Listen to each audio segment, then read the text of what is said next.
നമ്മൾ IIM എന്ന് പറഞ്ഞ ഒരു ഇൻസ്റ്റിറ്റ്യൂഷന്റെ ഒരു പരിപാടിക്ക് പോവാണ്. ഇത് ഷെഫിൻ ഷാ പ്രശസ്ത പാട്ടായിരുന്നു. എനിക്ക് പാട്ട് പാടാൻ നല്ല കഴിവുണ്ടായില്ല, ഒന്നും കൂടി റെഡി ആക്കാൻ വേണ്ടിട്ട് ഒന്നും കൂടി പഠിപ്പിച്ചു തരും. അവിടെ ഇറങ്ങി പോകുമ്പോ ഒരേ പ്രാക്ടീസാ.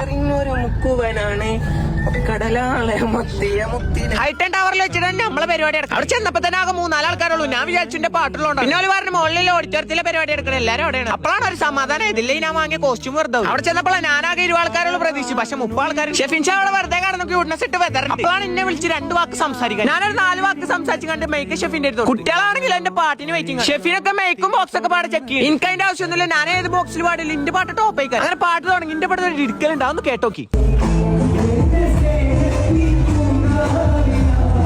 പരിപാടി കഴിഞ്ഞിട്ട് ഒരു 150 വട്ടം കേട്ടോക്കിക്കണം. ഞാൻ അടുക്കലാണ്ട് എന്നോട് തന്നെ ഒരു അഭിമാനം തോന്നിയിട്ടുണ്ട്. ഇബലൊക്കെ നീച്ചു. പിന്നെ പാട്ടിന്റെ റേഞ്ച് മാറി, ഇല്ലുമിനേറ്റഡ്. പിന്നെ മൊത്തത്തിലാണ് തുള്ളേ. അങ്ങനെ നമ്മള് ടാറ്റ ബൈ ബൈയും കൊടുത്ത് നമ്മൾ അവിടുന്ന് പോകും. രാത്രി കൊച്ചിക്ക് പോകണം. ഇവനെ കൊണ്ടാതെ പോകണം. ഇവനെ കൊണ്ടാതെ വണ്ടി ഇറങ്ങൂല നോമ്പ്. പിന്നെ അവന്റെ പെണ്ണുങ്ങൾ വിളിച്ച് 2 വർത്താനം. അപ്പൊ എല്ലാണ്ട് ഇറങ്ങിപ്പോയി. അതൊക്കെ പ്രശസ്ത വ്ളോഗറാണ്. വളാഞ്ചേരി മുനിസിപ്പാലിറ്റിത്തെ സെലിബ്രിറ്റി സമീർ ഇബ്രാഹിം. ഓനെ കൂട്ടിയാണ് നമ്മള് പോയി കൊച്ചിത്തെ വീഡിയോസ് ബാക്കി നാളെ.